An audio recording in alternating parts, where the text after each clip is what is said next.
Hey everyone, and welcome back to the channel. I'm your host, Warren Davies, and tonight, we're dimming the lights, cranking up the 8-track, and taking a trip back in time.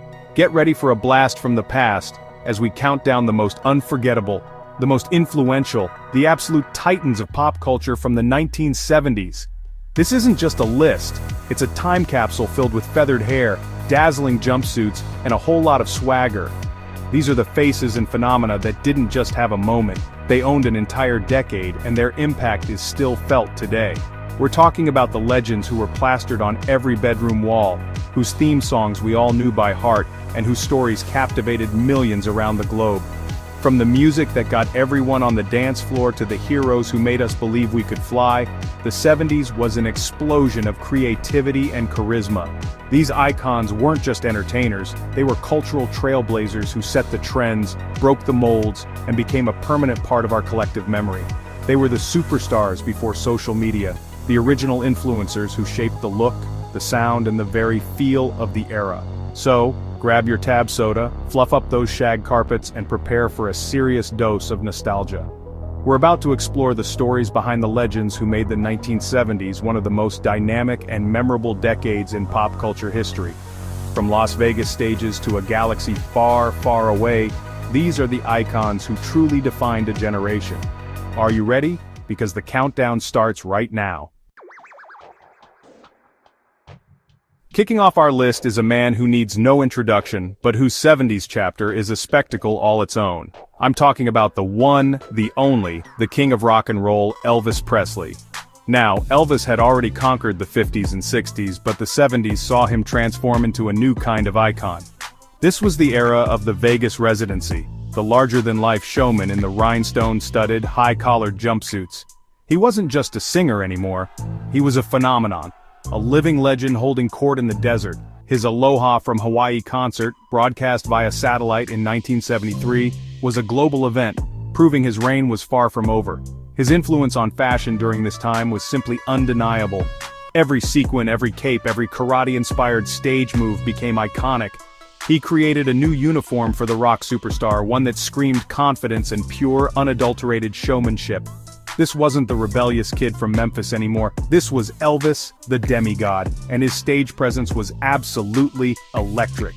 He took the raw energy of his early days and magnified it 1,000 times under the bright lights of Las Vegas, delivering performances that were both powerful and at times deeply poignant.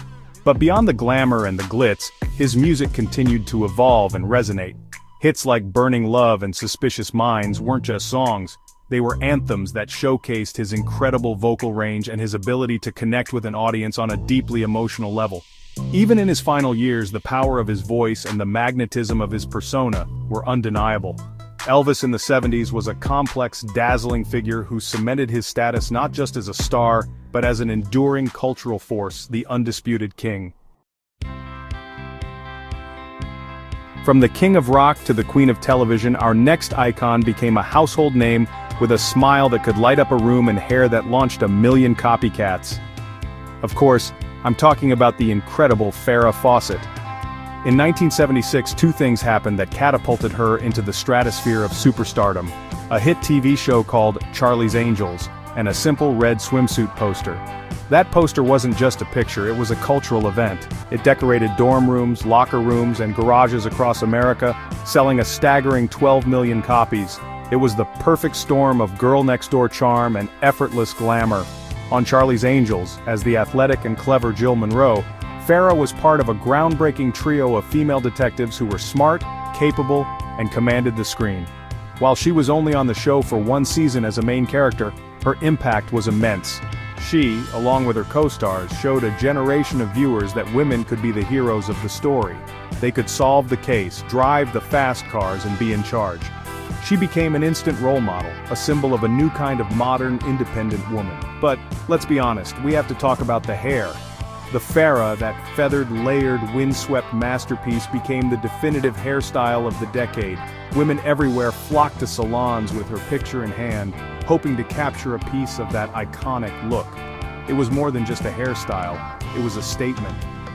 Farrah Fawcett wasn't just an actress or a poster girl, she was a bona fide phenomenon who defined 70s beauty and style.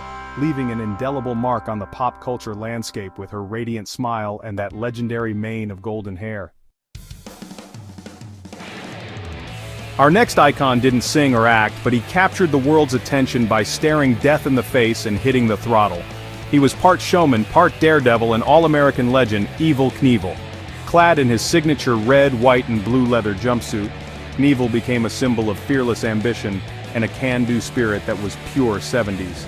He wasn't just jumping over cars and buses on his Harley-Davidson, he was jumping into the hearts and minds of millions who were captivated by his sheer audacity. He was a real-life superhero, a man who would attempt the impossible for the thrill of the crowd. His most famous stunt, the one that cemented his legendary status, was the attempted jump across the Snake River Canyon in 1974. Riding a steam-powered rocket cycle called the Sky Cycle X2, he launched himself towards the other side in a spectacle broadcast around the world. Though the jump was ultimately unsuccessful due to a parachute malfunction, it didn't matter. The attempt itself was what counted. The courage, the spectacle, the sheer nerve of it all made him an even bigger star. He proved that sometimes the glory is in the trying. Evel Knievel was more than just a stuntman. He was a brand. His name was on lunchboxes, action figures, and pinball machines. Kids everywhere would build rickety ramps in their backyards trying to emulate their hero. He famously broke over 433 bones in his career, and each fracture and failure only added to his mythos. He represented a brand of rugged individualism and a willingness to risk it all, becoming a folk hero who showed the world that even if you fall, you get back up, dust yourself off, and get ready for the next big jump. In a decade looking for heroes, one soared onto our television screens in red, white, and blue, inspiring millions with her strength, compassion, and of course, her magic lasso. I'm talking about the one and only Wonder Woman, brought to life perfectly by the amazing Lynda Carter. When she first spun into that iconic costume in 1975, it was a television moment that became instantly legendary. Lynda Carter wasn't just playing a superhero, for an entire generation, she Wonder Woman.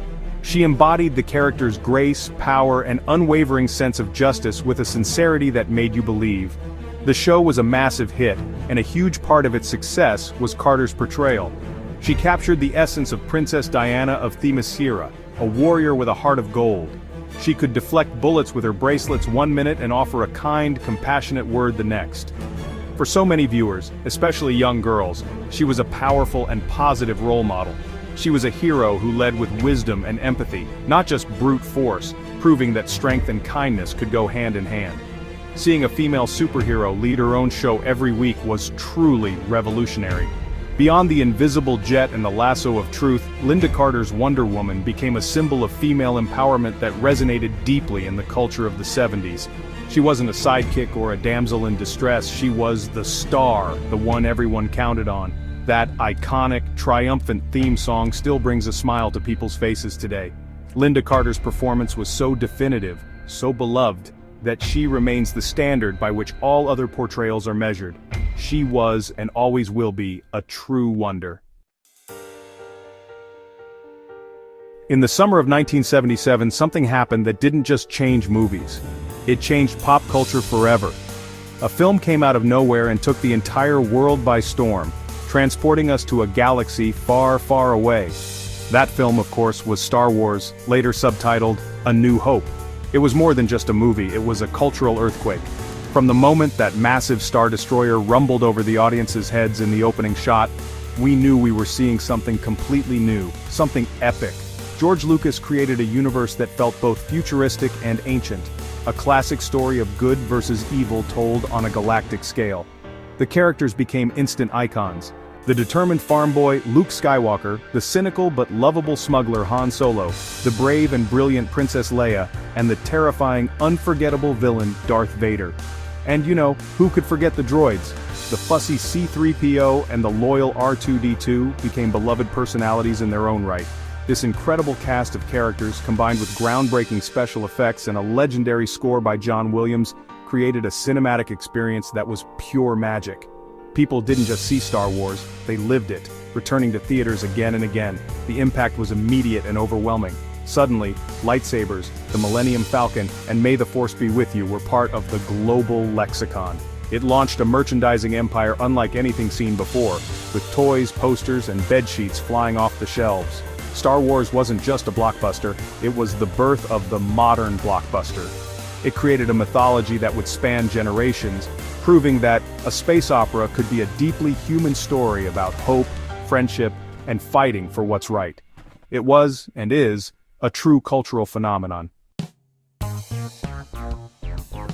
As the 70s drew to a close, a new kind of king was crowned, not on a throne but under the glittering lights of a disco ball. With a strut in his step and a point to the sky, John Travolta danced his way into superstardom as Tony Manero in 1977's Saturday Night Fever. This wasn't just a movie about dancing, it was a raw, gritty, and powerful story about a young man from Brooklyn trying to escape his dead-end life, finding his purpose and his identity one night a week on the dance floor. Travolta's performance was electric, capturing both the swagger and the vulnerability of his character. The film, and Travolta's iconic white suit, brought the underground disco scene roaring into the mainstream. Suddenly, everyone wanted to be Tony Manero. Men started wearing gold chains and blow-drying their hair, and dance floors across the country lit up with people trying to replicate his moves. The soundtrack, powered by the Bee Gees, became one of the best-selling albums of all time, providing the definitive beat for the entire disco era. Songs like Stayin' Alive and Night Fever weren't just hits, they were the pulse of the late 70s. Travolta's image as Tony Manero, one hand on his hip, the other pointing to the heavens, is one of the most enduring images of the entire decade. It perfectly captured the escapism, the style, and the sheer energy of the disco craze. He wasn't just acting, he was embodying a cultural movement. He made dancing cool for a whole new generation of guys and became the face of a phenomenon that defined the end of the decade. John Travolta didn't just star in Saturday Night Fever, he Saturday Night Fever. And there you have it, a journey through some of the most iconic, game-changing figures of the 1970s. From the swagger of Elvis and Tony Manero to the heroism of Wonder Woman and the out-of-this-world magic of Star Wars, these legends truly left their mark. They are the reason we still love feathered hair, the reason we still hum those disco tunes, and the reason we look to the stars and think of the Force. The 70s was a decade of bold choices, unforgettable style, and personalities that were simply larger than life, and these icons were at the very heart of it all. But this is just our list, and the 70s was packed with so many amazing people and moments. Now I want to hear from you. Who is your ultimate 1970s pop culture icon? Was it a rock god like David Bowie or Freddie Mercury? A comedic genius from Saturday Night Live? A sports hero? Head down to the comments section and let me know who defined the decade for you. Let's get a great conversation going and keep the 70s nostalgia alive and well. I can't wait to read all of your pics and memories. Thank you so much for hanging out with me today and taking this trip down memory lane. If you had fun, make sure to hit that like button and subscribe for more pop culture deep dives. Until next time, keep that disco ball spinning, stay groovy, and remember, the fashion may fade, but legends are forever. See you in the next video.